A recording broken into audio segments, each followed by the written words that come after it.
Car guys and gals will tell you, do this, don't do this to your car, and you're confused. Cars are part of our daily routine, but much of what we think we know about them is wrong. From changing your oil every 3,000 miles to rolling down the windows to save fuel, these common myths can cost you money and even harm your vehicle. Join us as we uncover 20 car myths most people still fall for. Number 20, the fuel-saving trick that fails. A lot of drivers think that by turning off the air conditioning and opening the windows, they can save fuel. It seems easy. No AC means less strain on the engine, which should lead to better mileage, right? However, this may not always be the case. In reality, this tactic can be counterproductive, especially when driving at high speeds. When you're driving slowly in the city or in a neighborhood, lowering your windows can save a little gas because there is less wind resistance. This means that turning off the air conditioning can make a small difference in fuel consumption. However, things are different when you're driving on the highway. When you drive fast, having your windows down can disturb the aerodynamics of your car and cause more resistance. The resistance from the air pushes against the car, causing it to slow down and forcing the engine to work more. This extra work can end up using more fuel than if you were to use the air conditioner. Interestingly, using the air conditioner with the windows closed is usually more fuel efficient when driving on the highway. Car guys and gals will tell you, do this, don't do this to your car, and you're confused. The key is knowing when to use the right method. If you're in the city, opening windows can be beneficial. When driving on the highway, rely on the air conditioning to stay cool. The important thing is to be strategic in your use rather than just turning things off. You might think changing all 4 tires at once is the right move, but it's not always necessary. Here's why. Number 19, the tire replacement myth that could be costing you. A lot of drivers believe they need to change all 4 tires together. It may seem like the right choice since a car has 4 wheels, so shouldn't all the tires be the same? However, it depends on the type of drivetrain your car has and the condition of your current tires. For vehicles that have either front-wheel drive or rear-wheel drive, it is usually okay to only replace 1 or 2 tires. As long as the other tires are still in good condition and have enough tread, there is no need to get rid of them. The key is to install the new tires on the rear wheels, even if your car has front-wheel drive. This will make sure the car stays steady and avoids skidding or sliding when turning or driving on wet roads. When it comes to all-wheel drive vehicles, the rules are different. The systems are meant for all 4 wheels to work together. If one tire wears out and becomes a different size, it can mess up the system and lead to expensive damage. In these situations, it's best to replace all 4 tires. However, there is another choice available as well: tire shaving. Certain tire stores have the capability to reduce the tread of a new tire to align with the worn ones, providing cost savings without causing damage to your drivetrain. Don't believe the myth that it's all or nothing when it comes to replacing your tires. Instead, rely on the condition of your car and tire treads to make the decision. Number 18, why running on empty could cost you big. Some drivers believe that allowing the fuel tank to have very little gas is a smart way to cleanse the fuel system. It seems like an easy solution. Empty the tank, remove any debris, and start over. However, in actuality, this practice causes more damage than good. Over time, your fuel tank can accumulate dirt, rust, and small particles. If you consistently drive with low fuel, your car is more likely to suck up this sediment. Rather than cleaning out the system, you're forcing all that gunk through your fuel pump and into the fuel filter. This can strain crucial components and may result in premature damage or breakdown. The fuel pump requires gasoline to operate and prevent overheating. If you run low on gas, the pump may overheat and not last as long. Replacing a fuel pump can be expensive and inconvenient if it fails while you're driving. It's a good idea to always keep your gas tank at least a quarter full. Shutting off your AC and doing all this. If you have a car with auto AC that is modern, this practice will help protect your fuel pump, ensure your car works properly, and prevent unexpected costly issues. When you feel like driving with very little gas left, remember that having an empty tank can lead to problems because fuel systems are not designed to work that way. Number 17, why short drives would not save your dead battery. A lot of people think that if their car battery dies, they can just drive around for a bit to revive it. It may seem simple, just start the car, go for a drive, and the battery will recharge. However, this is not the case, especially with modern cars.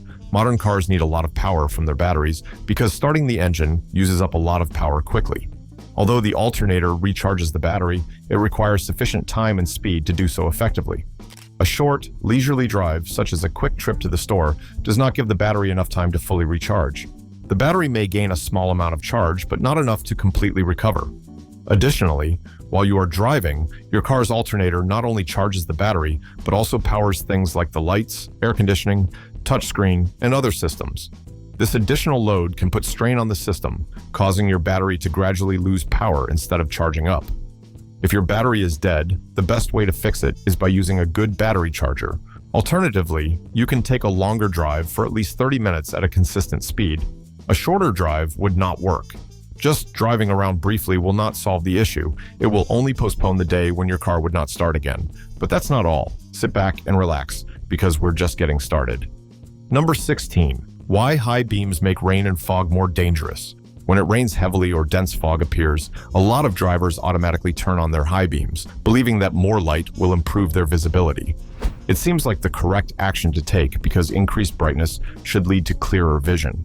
However, during these weather conditions, using high beams impairs visibility instead of enhancing it. When you use high beams, the light goes far and high, which is useful on clear nights. However, when it's raining or foggy, the intense light bounces off the water droplets in the air. This causes the light to reflect back at you instead of illuminating the road. The end result is a bright wall of light that makes it difficult to see. This phenomenon is called backscatter, and it transforms useful headlights into a blinding distraction. The bright light makes everything appear white, making it hard to judge how far things are and causing you to react slower. This is especially risky when driving in poor weather conditions. Instead of using high beams, it's better to use low beams. Low beams direct the light down and forward, which is more useful while driving on the road. If your car has fog lights, that's even better because they illuminate a wide area close to the ground, making it easier to see the sides of the road without blinding oncoming traffic. When it's foggy or rainy, instead of using brighter lights, use more strategic ones. Number 15. Why turning off your engine saves more than you think. Drivers often think that turning off the engine uses more fuel than letting it idle. They assume that restarting the car uses a lot of gas, but that is not the case. This misconception is outdated and not true. Previously, older cars required more fuel to start up again. However, modern engines are much more efficient. Nowadays, starting your engine consumes very little fuel, even less than what is used in 10 seconds of idling. This means that whenever you leave your engine running at a red light, in front of a store, or while waiting for someone, you are using more gas, compared to if you had turned it off and restarted. When you leave your engine running for long periods without driving, it slowly damages the engine components.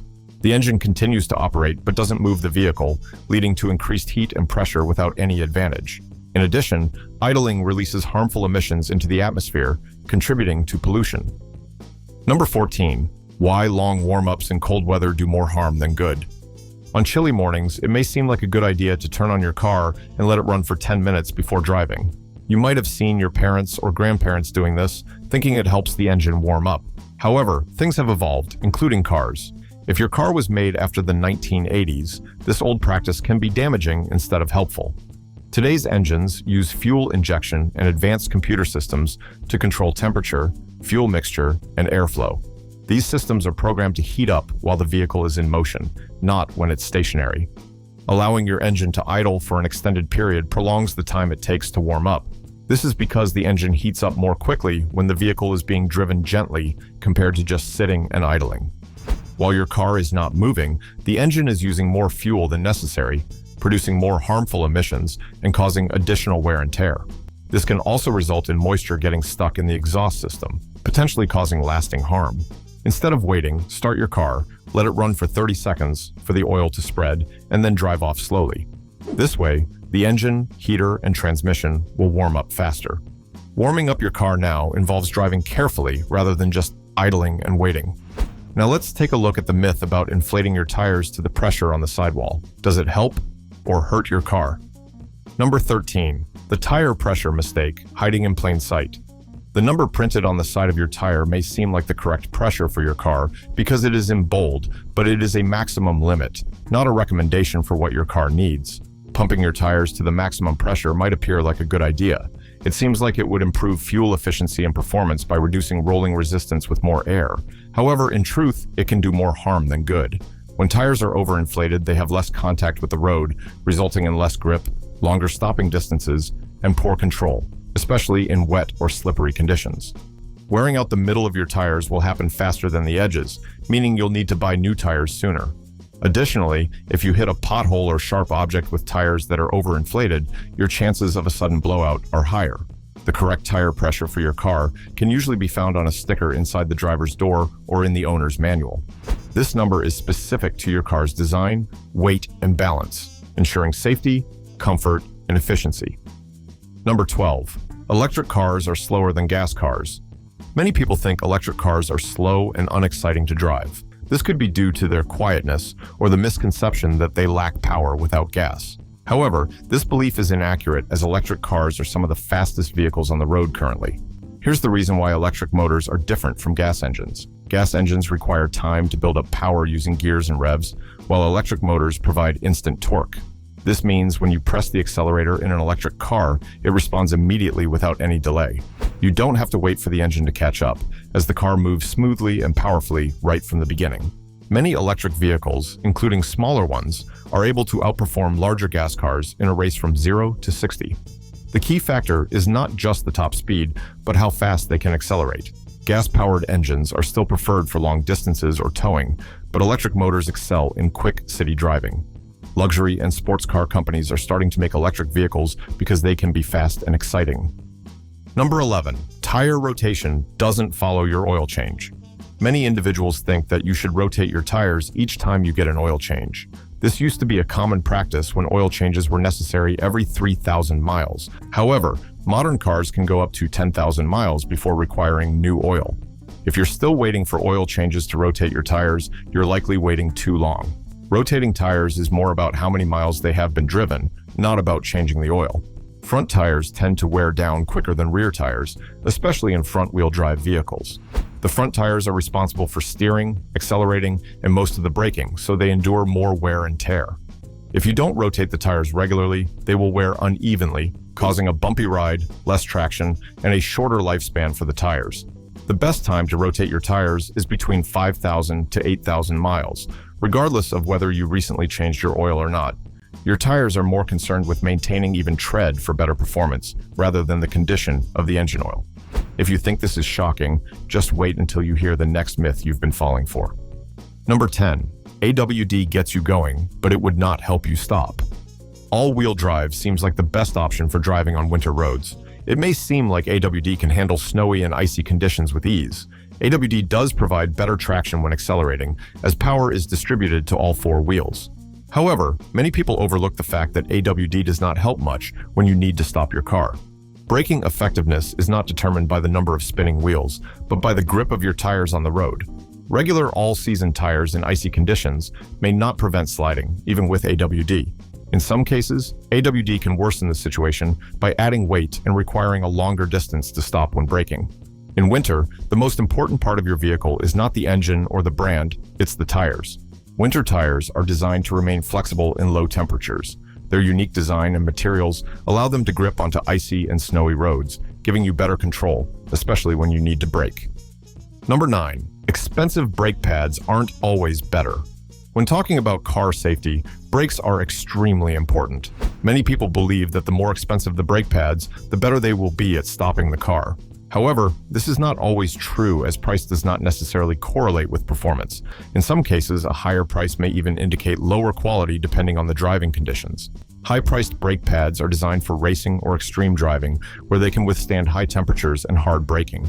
However, for everyday use, these high-performance pads may not function as effectively due to not heating up properly, resulting in weaker stops, squeaking noises, and quicker wear and tear. Everyday drivers should opt for mid-range or OEM quality brake pads, as they are designed to be quiet, durable, and efficient in typical traffic situations. There is no need for high-performance parts for everyday activities like driving to school or the grocery store. The most important thing is to choose the right brake pad for your driving habits and type of vehicle, rather than focusing on the most expensive option available. Number 8. Engine braking is not your enemy. Often, drivers believe that engine braking can harm their vehicle. It can be noisy and give a different sensation, and some believe it can damage the engine. However, the reality is that engine braking is not only safe, but also advantageous. When you engine brake, you lift your foot off the accelerator, allow the vehicle to slow down using the engine's resistance, and lessen the need to use the brake pedal. Modern engines are built to withstand engine braking. They are strong, accurate, and can run at high speeds for extended periods without issues. When you engine brake, you are not pushing the engine beyond its limits. Instead, you are utilizing its inherent resistance to assist in slowing down. The benefit is that you also prolong the lifespan of your brakes. When driving on long hills or steep roads, relying solely on your brakes can lead to them overheating, slipping, or not working properly. However, using engine braking shifts the pressure away from the brakes, giving you better control and making your ride smoother and safer. Just make sure not to shift your car into lower gears abruptly. Shift smoothly and carefully to keep the engine running safely. One myth that many people still find hard to believe is that using dish soap or laundry detergent can harm your car.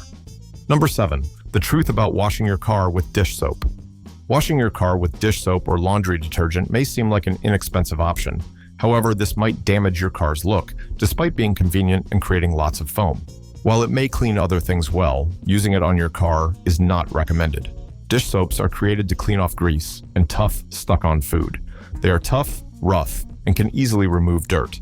This works well for dishes, but it is harmful for the paint on your car.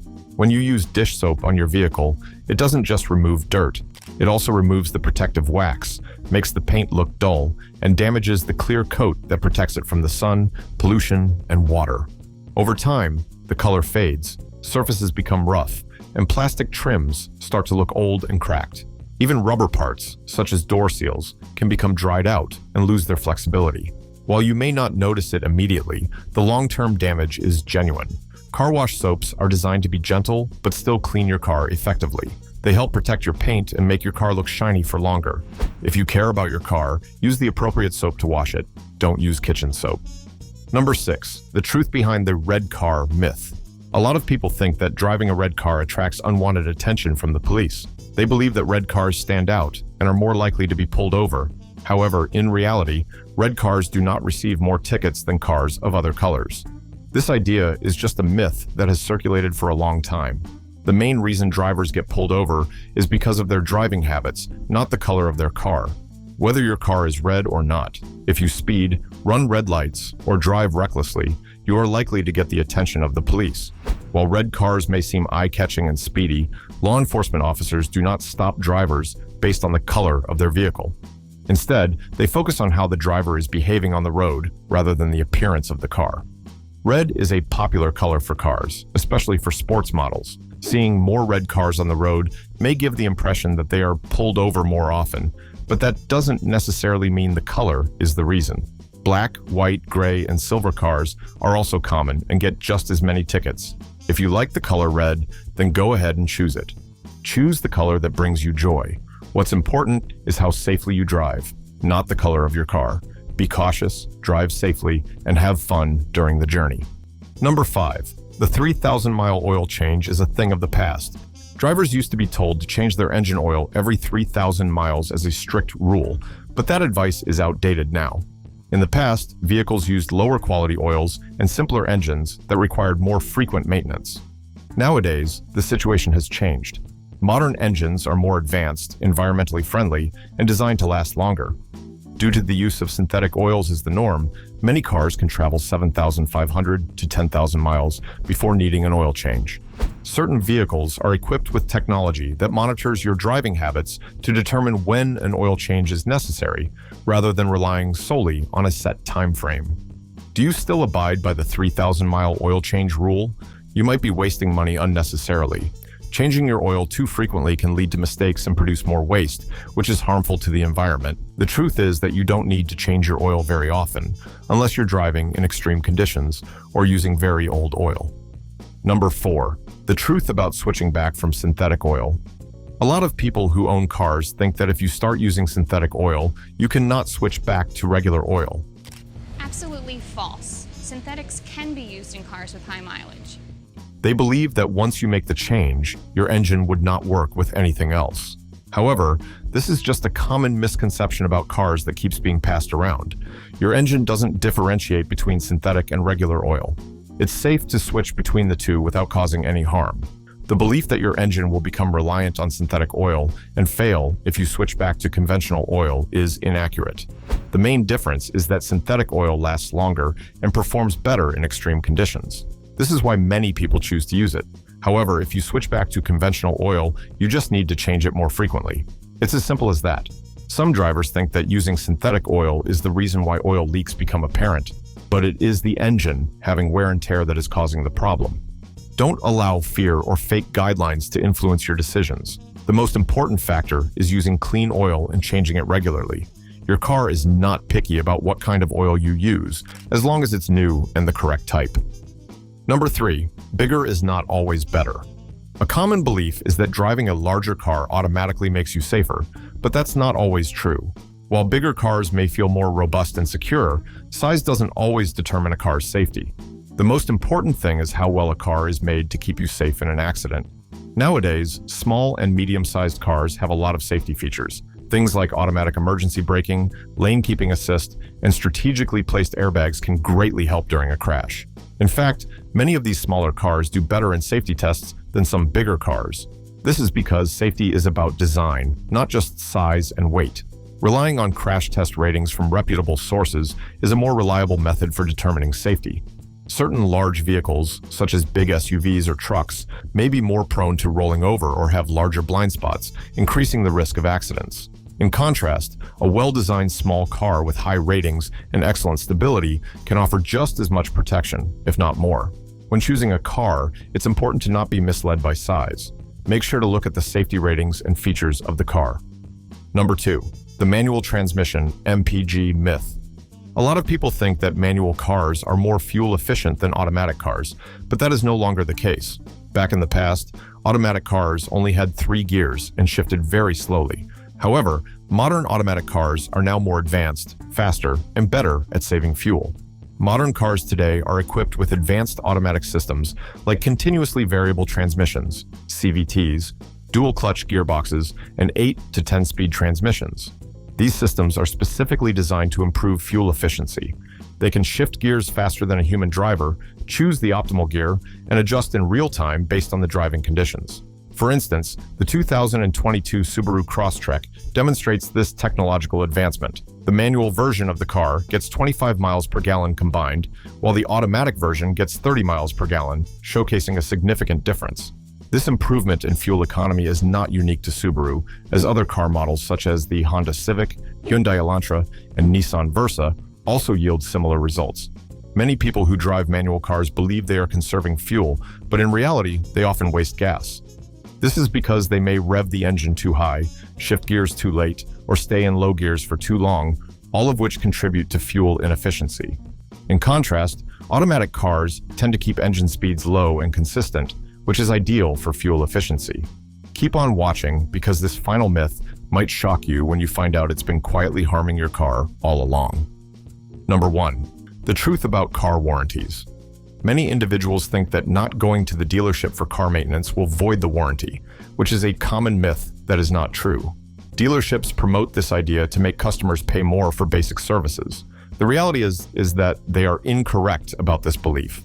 Since 1975, the Magnuson-Moss Warranty Act has been safeguarding American car owners. This law states that your warranty cannot be nullified simply because you had repairs done by a mechanic aside from the dealership or did the work yourself.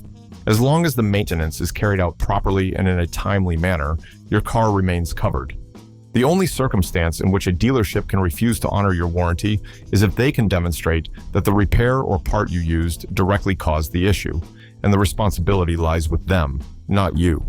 Fancy stores and official stamps from car dealerships are not required to maintain the validity of your warranty. To stay covered, just stick to the maintenance plan outlined in your car manual, hold on to all receipts, and ensure that any service is carried out correctly. By following these steps, you can save a significant amount of money while still keeping your warranty intact. The next time someone says only the dealer can work on your car, just smile and leave. You are aware that your warranty is more powerful than they would like you to think. Let's also debunk 2 more misconceptions. Even new cars require regular maintenance like oil changes, checking fluids, and inspections. Don't wait for things to break before getting them fixed. It's always better and less expensive to do preventive maintenance than waiting for emergency repairs. The main point: maintaining your car doesn't have to be overwhelming or costly. It just requires some knowledge, which you now have. If you enjoyed this video, like and subscribe, and also click the next video shown on your screen.